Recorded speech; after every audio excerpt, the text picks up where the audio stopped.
Transistor is an action RPG set in the digitized city of Cloudbank. At first glance, the place seems to be a utopia for its inhabitants, with no sign of war, excessive crime, or famine, a city of creative overachievers in their dream jobs. The citizens of Cloudbank can vote on just about everything, from their entertainment to their infrastructure, and even the weather.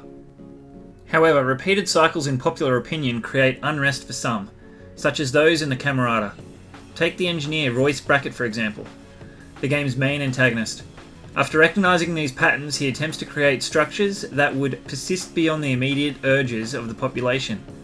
However, it wasn't long before these were rejected and he left his career to research the city's patterns.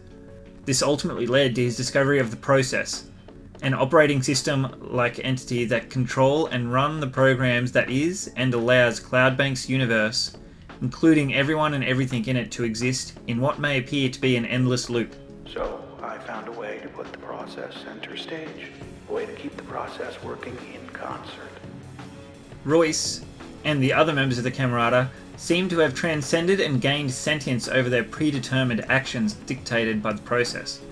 They go about to break the cycle with the mantra, "When everything changes, nothing changes." You play as Red, a voiceless singer-songwriter wielding the Transistor, a powerful sword-like weapon with the power to control the process that houses the trapped soul of an unnamed man. As you progress, the game appears to be about Red's motive to find out what happened to them, and to save Cloudbank's structures, inhabitants, and entire existence from seemingly being deleted by the process. However, at its core, Transistor is about what makes human relationships meaningful, and what makes life worth living. When asked in an interview with PlayStation Lifestyle whether there was a particular message he was trying to get across with Transistor's story, creative director Greg Cassavin answered, "It is important to me for the thematic content of this or any story I work on not to boil down to a message. That being said, there is a certain set of ideas that the story of Transistor explores, which I hope makes for an interesting and thoughtful experience. Transistor certainly does explore ideas and concepts such as free will, realizing creative visions, social restructuring, and values of creative power and greatness. But the game doesn't tell the player what the meanings of human relationships are, or what does make the life worth living. Giving these answers isn't Greg's style. Instead, the array of possibilities are presented on a spectrum using the characters of Cloudbank, which are communicated through the game's mechanics. Throughout the game, the player uses the Transistor to unlock the abilities, also known as functions, of its past victims and users, or absorbs the functions of NPCs you come across. Once the functions are incorporated into the Transistor, the player can assign them to either an active slot, an upgrade slot, or a passive slot to use their effects in combat.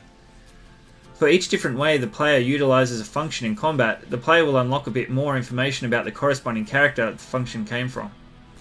It's through these character bios that the player gets a glimpse into the motivations that dictated their actions, and whether or not they are acting out of their own free will.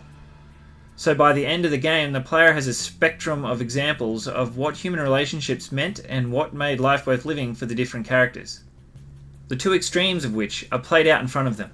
On one hand, you have Royce Brackett, a loner who holds no value in human relations and creates purely for the sake of himself. He doesn't care if anyone experiences his creations or what happens to them as a consequence of his actions, as long as he is able to explore his own curiosities. I kill you, I get my town, get the Transistor, not bad, not bad.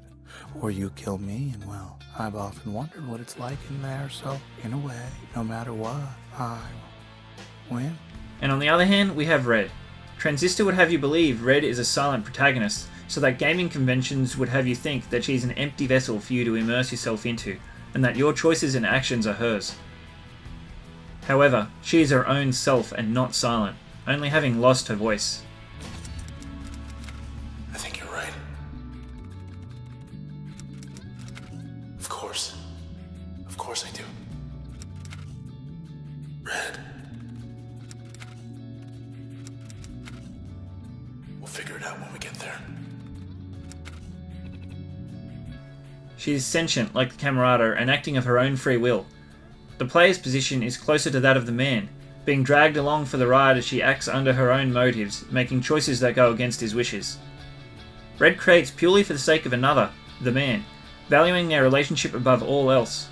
So at the end, having the Transistor at its maximum power and the ability to create Cloudbank as she sees fit, means nothing to her if she cannot share it with the person she loves. Wait, what are you Going against the player's desire to stay alive, she kills herself without their input, giving up the power and creative control, and sends her soul into the transistor, revealing that her true goal throughout the entire story was to reunite with the man. If you do this, Red, please don't. Wait, And in doing so, Red.